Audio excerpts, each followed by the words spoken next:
En 1903, pour sa première édition, le Tour de France passe dans la Nièvre.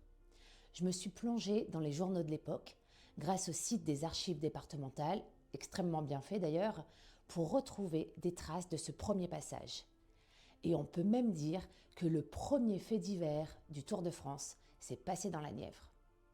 Le 1er juillet 1903, le premier Tour de France s'élance.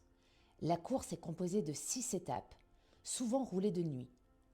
Des contrôles fixes sont installés tout au long du parcours, notamment à Nevers, au kilomètre 227, de l'étape partie du sud de Paris.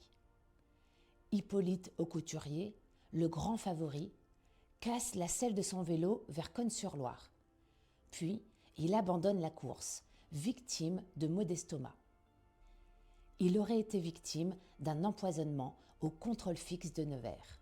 Dans le journal Le Cônois, daté du 4 juillet 1903, on retrouve un article relatant ce premier passage. La course cycliste du Tour de France a obtenu à Cosne un magnifique succès et le public s'y est intéressé avec passion.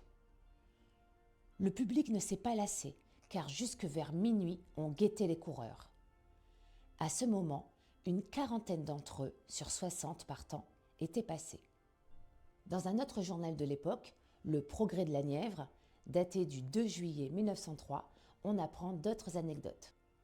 Un généreux Nivernais a tenu à souhaiter la bienvenue dans la Nièvre au Tour de France en offrant une prime de 100 francs au premier arrivé à Nevers.